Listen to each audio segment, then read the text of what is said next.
The New Orleans Saints are expected to sign veteran safety and New Orleans native Tyrann Mathieu. These are no longer the New Orleans Saints that you thought you knew. We got all that and a little bit of lagniappe for you on today's episode of Locked On Saints.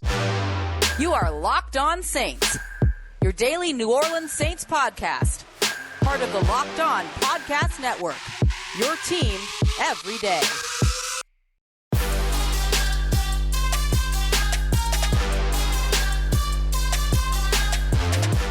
What is good, Who Dat Nation and Who Dat family? Welcome into this Monday episode of Locked On Saints, your daily podcast covering the New Orleans Saints, part of the Locked On Podcast Network, your team every day. Thanks as always, make it Locked On Saints your first listen of the day every day. Don't forget that we are free and available on all platforms, including on YouTube as well. And I'm your host, Ross Jackson, at Ross Jackson Nola on Twitter. You can find me over at USA Today's Saints Wire, Tuesdays on Locked On NFL, and here with you every single Monday through Friday on Locked On Saints. And today's episode of Locked On Saints is brought to you by our friends over at Bet Online, where they have more odds, lines, and props than ever before. Go and check them out over at Bet Online, where the game starts. Tyrann Mathieu, Honey Badger Watch. It's over, ladies and gentlemen. It's over, ladies and gentlemen. Tyrann Mathieu expected to be a New Orleans Saint. Now, the deal is not official at this time, but it is expected to be finalized over the next coming days. And this signing makes the New Orleans Saints a playoff, if not a potential championship contender. All right, but it does make them a playoff contender, right? Okay, let's hedge it a little bit. Let's not get too excited.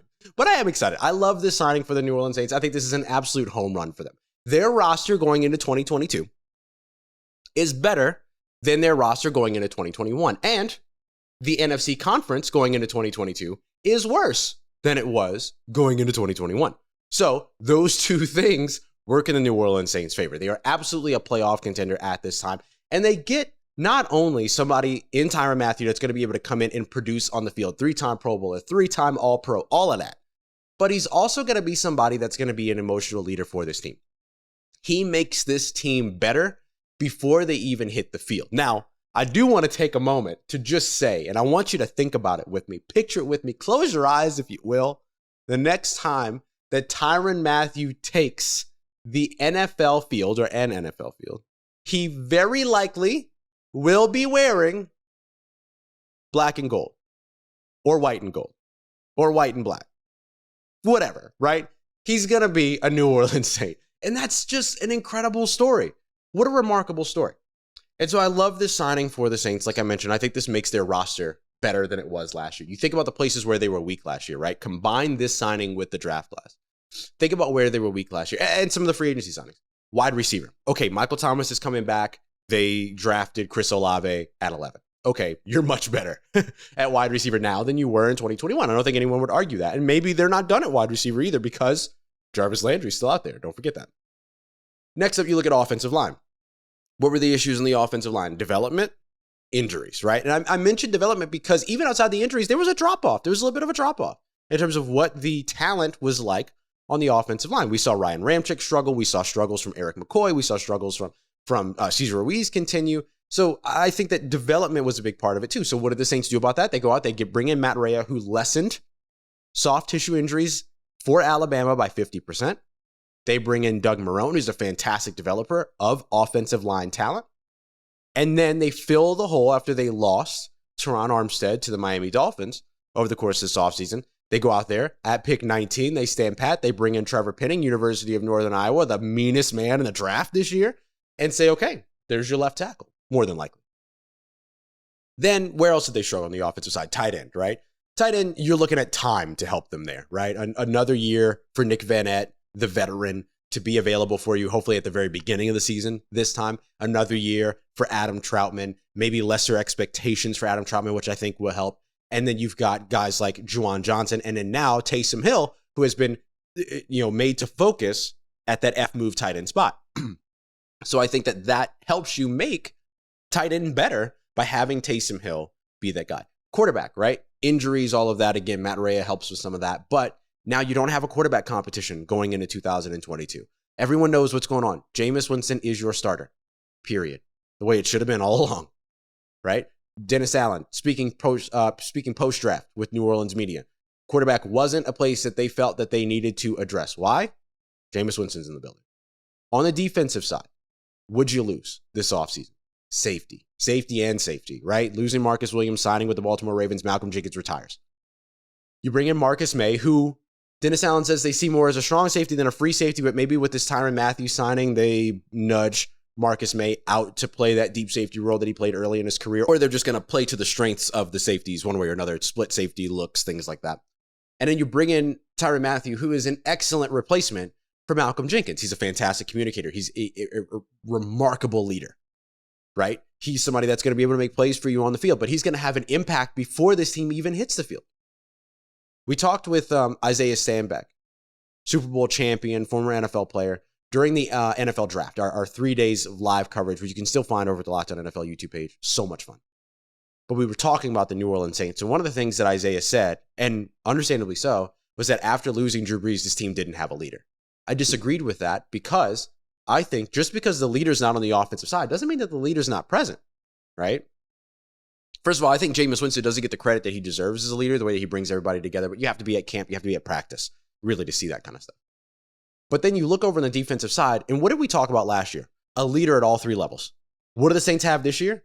A leader at all three levels. Cam Jordan, Demario Davis, now Tyrann Mathieu, who will take the field in 2022 as a New Orleans Saint and help the New Orleans Saints roster in 2022 be better than it was in 2021 and allow this team to be a playoff contender right off the bat. Right off the bat. There's absolutely no question for me that this is now a playoff contender, especially now that you have what is a very complicated and complex defense, Dennis Allen's defense, with all the disguising, everything that they do. Now that you have such a phenomenal communicator, one of the smartest players in football in Tyrann Mathieu, particularly over on the defensive side and at his position, sky's the limit. Sky's the limit for this defense, which was already a top 5 scoring defense each of the last 2 seasons. Dennis Allen went ahead and drafted offense with the first 2 selections of the NFL draft and then said, all right, y'all got what you needed. Give me my defense. This is what made Dennis Allen a front runner to be the head coach of the New Orleans Saints in the first place. And now he has all the pieces that he needs to prove that he deserved that opportunity. And that brings me to my next point, which we're going to get to here in just a second. These are not the New Orleans Saints that you're used to. And it's a good thing. I'll tell you why as we continue on with today's episode of Locked On Saints. But before we get to that, I want to tell you about our friends over at BetOnline. BetOnline.net is your number one source for all the betting stats and sports info that you need. I don't know if you got the opportunity to get in on some of the over-unders in the NFL draft. If you took the under on any quarterbacks, I'm so sorry for you. Should have done it. The NFL didn't like the quarterback. But there was so much for you to get in on as well. You could still get in on futures within the division, futures within the conference, Super Bowl futures, post-year award futures. So much for you to check out. And that's just football, right? You still have the NBA playoffs going on. By the way, shout out Locked On Pelicans, Jake Madison doing incredible work. You've got baseball underway, which we have Locked On shows for you on that as well. You have a ton that you can get in on. Maybe like esports, maybe like golf, maybe like MMA, boxing, UFC, all of it. All of that. Over at BetOnline, the number one place for you to get everything that you need in terms of sports wagering, information, sports betting, live betting, esports, and much more. So go check them out. Head over to the website today or use your mobile device so you can learn about all of the trends and action. It's BetOnline, where the game starts. All right, family, continuing on with today's episode of Locked On Saints. Thanks again, as always, for making Locked On Saints your first listen of the day every day. Appreciate you being here with us. Okay. The New Orleans Saints of 2022 are not the New Orleans Saints that you are used to. And it's a good thing. It's a good thing. This is a new regime, right? You still have a lot of the same people, right? Mickey Loomis, Jeff Ireland, Gail Benson. Absolutely. Absolutely, yes. Michael Parrington, everybody. I get it. But there's so much in this coaching staff that is new. Doug Marrone, offensive line coach, wide receiver coach in Cody Burns, right? You get the offensive assistant as well of Bill Becknell that's come through, who's phenomenal. You got a new head coach in Dennis Allen. You've got new offensive coordinator role for Pete Carmichael. You've got new defensive coordinators, co-defensive coordinators for Chris Richard and Ryan Nielsen. There's so much in terms of the new direction of this team, and it's a good thing. I'm not going to tell you that Sean Payton and the New Orleans Saints beforehand needed to change. I don't agree with that. Sean Payton's a genius. The New Orleans Saints offense with Sean Payton was remarkable. They had a bad year last year, and it's unfortunate, but did it need to change? No, they were fine. They were fantastic. The thing about this shift, though, for the New Orleans Saints is that it's what's necessary right now with the new regime. The New Orleans Saints are a defensive team. Hello. Hi. The New Orleans Saints, defense. This is new. Since 2006, this has been one of the best offenses in the NFL because Sean Payton was an offensive genius, is an offensive genius. And I believe that when he coaches in the NFL again, as I expect that he'll probably do, because he's too good, he'll do it again. And he'll be an offensive genius again. And ain't nobody going to want to play against him, right? But Dennis Allen is trying to make sure nobody wants to play against his team either. And he's doing it on the defensive side. It's a good thing. It's a good shift. Because if this team is able to build its identity around this defense that has gotten better and better and better and better since 2016, right? They got better in 2017. They got better in 2018, on and on and on. Then no matter what happens over on the offensive side, they will stay in games. We saw that last year. This is a team that finished 9-8 when they probably shouldn't have had more than 6 wins, right? Just based upon all the injuries, right? They started a record number, 58 different starters in 2021. That's insane. That's absolutely insane. And then won 9 games and were one San Francisco 49ers loss away from the playoffs. I think that the Saints change that they have made is a smart one. It's a good one. Because now you have the leeway to figure out the offense, right? Pete Carmichael coming in, being the full-time play caller for the first time. Now, that's not to say that he has no play calling experience. He called plays with Sean Payton. They did it. We've seen it happen.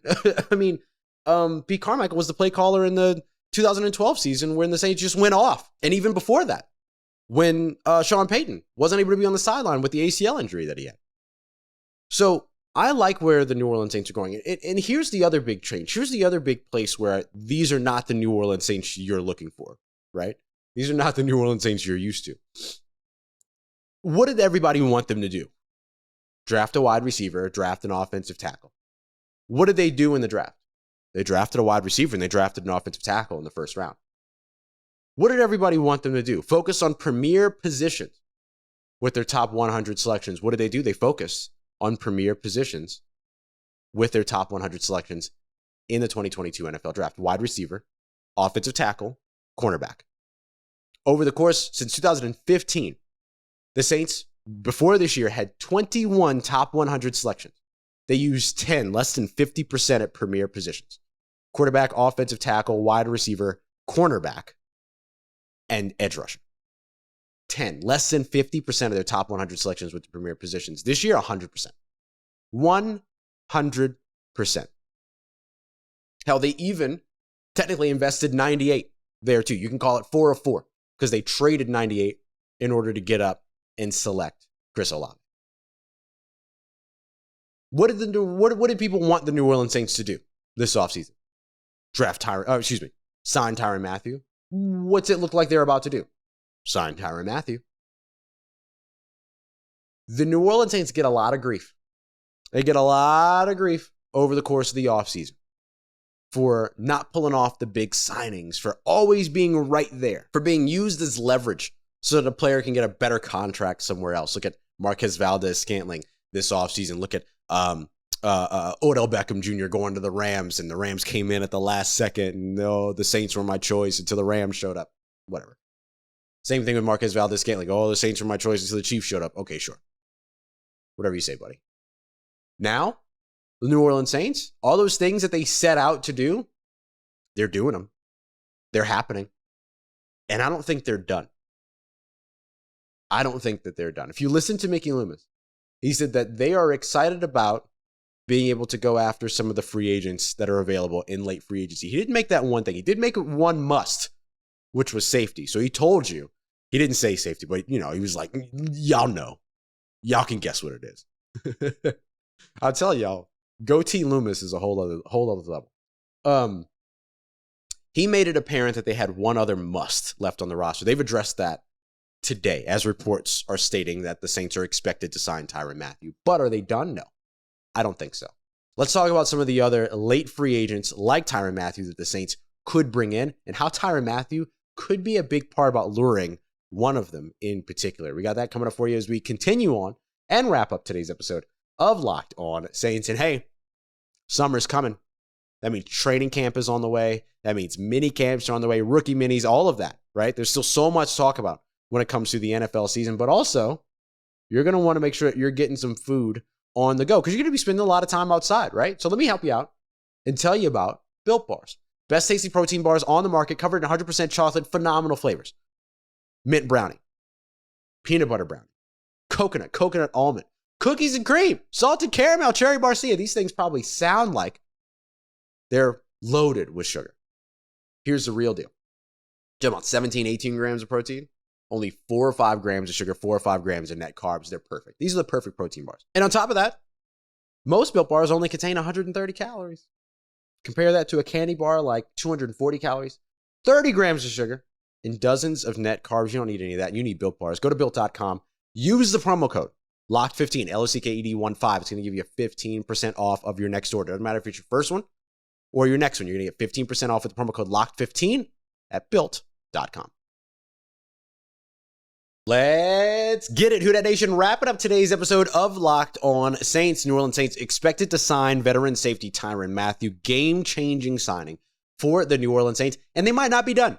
They might not be done. Remember, the compensatory period has now, or will, come to a close later today, 4 p.m. Eastern time. What does that mean?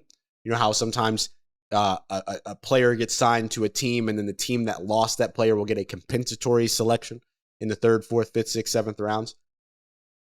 That ends the day or the Monday after the NFL draft, effectively. So when we get to 4 p.m. Eastern time today, you might hear some signings that get finalized. This is one of the reasons probably why you're hearing a lot of folks say, hey, the signing with Tyrann Mathieu is expected, but it's not official yet. Tyrann Mathieu ain't trying to do Kansas City any favors. They broke his heart by not offering him a contract. Now he's going to be a New Orleans Saint, but he's not trying to give Kansas City a compensatory selection, right? So he can wait and then sign. You're going to see that with a few others because listen to some of these names that are out on the free agency market right now. Wide receivers, T.Y. Hilton, Julio Jones, Jarvis Landry, defensive end, Melvin Ingram, tight end, Rob Gronkowski, another wide receiver in Odell Beckham Jr., Dwayne Brown, the offensive lineman from Seattle. You've got some other defensive linemen, Jadeveon Clowney and Akeem Hicks. These are some big names that are still out on the market, and they're veterans. Like, they know how to play the game. They know how to play the game. And that's exactly what they're doing. And it's smart because, A, you don't help the other team out, right? The team that didn't bring you back. You ain't helping them out with compensatory selections, all that stuff. You're not going after the biggest contract in the world. Otherwise, you would have tried to sign very, very early.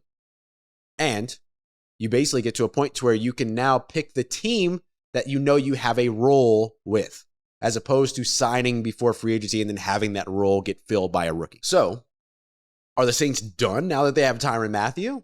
I don't necessarily think so. Again, if you listen to Mickey Loomis, he talked about veteran free agents that are still out there. And we've seen the Saints do this year after year after year, right? They bring in, 5 or 6 linebackers, 7 or 8 veteran running backs and all that, which is a spot that I think that they should still look to figure out, right? That they should still look for help. They need it over on the offensive side, especially depending upon what it is exactly that happens with Alvin Kamara. So let's look at some of the names that are still on the board right now when it comes to players that the New Orleans Saints could pursue. And I want to start off with one that Tyrann Mathieu probably going to be able to help with a little bit. So we talked about the New Orleans Saints roster in 2022 being better than the roster in 2021, right? And a big part of that is the wide receiver room. Bringing back Michael Thomas, adding Chris Olave. You've got Deontay Hardy back. He signed his restricted free agent tender. Cool. You're in a really good place there. You got Marquez Callaway, who's continuing to develop. You've got Traquan Smith back, who's a really great role player for you. Phenomenal blocker. All those things that get you out on the field, right? But he's not going to be a top wide receiver by any means. So, could the New Orleans Saints look to still add another wide receiver to this group? Yeah, they could. And in fact, they should. And his name's Jarvis Landry. Okay. The Saints have already brought in Jarvis Landry for a visit. So those conversations have been ongoing. Jarvis Landry immediately took to Twitter to congratulate Tyrann Mathieu when the news broke that he was expected to sign in New Orleans. I wouldn't be surprised if Tyrann Mathieu was almost immediately on the phone, if not already on the phone, with Jarvis Landry saying, hey, come get a ring. Come hang out. Come get this reunion. You know what I'm saying? I wouldn't be surprised with that at all. So I think that the Saints, even though they drafted Chris Olave, should still look to land Jarvis Landry. And I think they have a chance to do it, especially with this Tyrann Mathieu signing, because now you have sort of that pull. You have that guy that can sell the team for you. And you have now no holes on your team. Maybe at tight end, right? But you're building up pass catchers. That helps you, right? Whether you're doing it at wide receiver or tight end. So I look at Jarvis Landry as kind of the number one guy to pay attention to. Another name to watch that would be a little bit of a reunion and would surprise me. It would absolutely surprise me, but it has been long enough. Akeem Hicks, the interior defensive lineman, formerly of the New Orleans Saints, formerly of the Chicago Bears. He's currently on the market. He hasn't been in a rush to sign anywhere. There's a need there, right? Interior defensive line. Yes, they've got Shy Tuttle. Yes, they drafted Jordan Jackson from Air Force, who I think is a good defensive tackle, but he might need some time to develop coming from the Air Force and all that, like Mountain West. Yeah, you know, a little bit of competition step up going into the NFL. I think that's fair to say. So I think giving him time is important. So you get a 1-year deal with Akeem Hicks, bring him back to New Orleans. I would like that. He's strange, but I would like it. I think that would be a good spot for him to land. Now, I know that there's a whole lot of history between the New Orleans Saints and Akeem Hicks, so I'm not going to hold my breath about that. Like I said, I'd be a little surprised around that idea, but still an option. Running back that the New Orleans Saints could go after. What about a little reunion? Little reunion, quick reunion with Latavius Murray. The Saints have done this kind of thing before, right? To where they've moved on from somebody, but then they've been able to bring them back and like get them back into the building. Think Jonathan Williams a few years ago. So I think Latavius Murray would be a good piece to add back. I think a guy like maybe Sony Michel would be a really good addition to bring back for the New Orleans Saints as well. So there's a lot of opportunity here for the Saints to be able to add more pieces to their offense, add more pieces to the defense, build off of the remaining free agents, and expect to see some players cut too. I mean, they brought in a class of 17 undrafted free agents, including the best name in the NFL draft in Smoke Monday, who we're going to talk more about on Tuesday. See what I did there? Because we're going to talk about the undrafted free agent class, which ones have the best opportunity to make the roster in 2022. And we're going to break down the DeMarco Jackson and Jordan Jackson draft picks as well. So we got a whole bunch that we're going to be able to go through over the course of this week. You won't want to miss an episode here on Locked On Saints because these are not the New Orleans Saints that you're used to. This New Orleans Saints team in 2022 is better. It's different. It's a defensive team, and it's a team that's making moves. And you don't want to miss any of those moves. So keep it locked right here on Locked On Saints. I appreciate y'all as always making Locked On Saints your first listen of the day every day. Don't forget to go and check out Locked On NFL. Okay, everything you need to know around the league in less than 30 minutes. I co-host with Luke Braun on Tuesdays. Come through for Tuesdays, at least. So go and check out everything going on league-wide with a local perspective. The people that actually cover the teams that we're talking about. Go and check it out for your second listen today. I appreciate you as always making me a part of your day, making me a part of your routine. Make sure for everything else you need around your New Orleans Saints in between these episodes that you follow me on Twitter at Ross Jackson, NOLA. Hit me up. Let me know how the family's doing. Let me know how you're living. Let me know how you're momming them. I trust you, that nation. I'll holla at you.